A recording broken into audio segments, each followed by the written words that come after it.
Now, before we speak to our next guest, I want to bring you some superb highlights from the third Republican presidential debate. Of course, frontrunner Donald Trump gave the event a miss. He is flying in the polls despite facing a slew of politically motivated charges. The latest New York Times Siena College poll found Trump leads Biden nationally and among independents by a significant margin. And most crucially, Trump leads Biden in 5 of the 6 battleground states.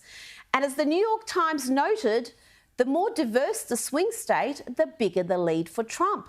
The New York Times called it a racial realignment and noted that the only only battleground state Biden was winning was the whitest. But back to the presidential debate, which Trump skipped, but the 5 other contenders were there. And don't listen to the fake news. It was Vivek Ramaswamy who got the greatest reaction on the night from the Miami crowd. And it's why his clips went viral. And that's because he not only attacked his opponents, but turned his attention on the Republican Party machinery, the moderators they picked, and the rotten leftist media. You think the Democrats, and we've got Kristen Welker here, you think the Democrats would actually hire Greg Gutfeld to host a Democratic debate? They wouldn't do it. And so the fact of the matter is, Kristen, I'm going to use this time because this is actually about you in the media and the corrupt media establishment. Ask you, the Trump-Russia collusion hoax that you pushed on this network for years, was that real or was that Hillary Clinton made up disinformation? Answer the question. Go. Mr. Ross. Sorry. This is how we get our country back. We need accountability because this media rigged the 2016 election.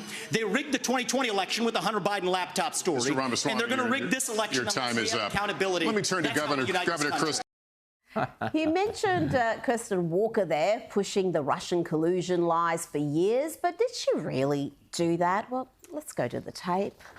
The president and his legal team are defiant as the Russia investigation intensifies. Still, it's creating yet another Russia-related flap for this administration. What you are seeing is President Trump increasingly embattled because of the Russia investigation and increasingly lashing out. New signs the Russia probe is reaching into new places. The Washington Post reporting special counsel Robert Mueller is investigating. I'm Kristen Welker at the White House, where President Trump gave his most direct denial yet. Have you ever worked for Russia? Yes. I never worked for Russia, and you know that answer better than anybody. I never worked for Russia.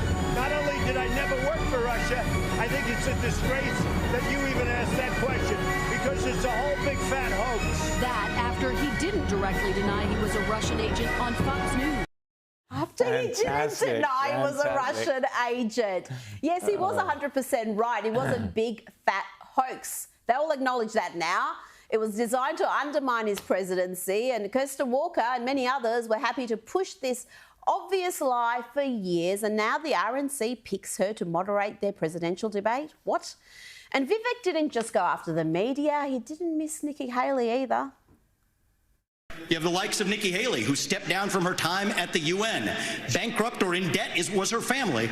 Then she becomes a military contractor. She joins the board of Boeing and otherwise, and is now a multimillionaire. So I think that that's wrong when Republicans do it or Democrats do it. That's the choice we face. Do you want a leader from a different generation who's going to put this country first? Or do you want Dick Cheney in 3-inch heels? All right, Mr. In which case we've got 2 of them on stage tonight. Ramaswamy, thank you. Dick Cheney in 3-inch heels. That's a good line. Then he said, we've got 2 of them on stage. That was a shot at Ron DeSantis. Likes to wear a little heel. Look, Vivek Ramaswamy is highly unlikely to be the candidate, but he is making a very good case for being the VP pick for Trump.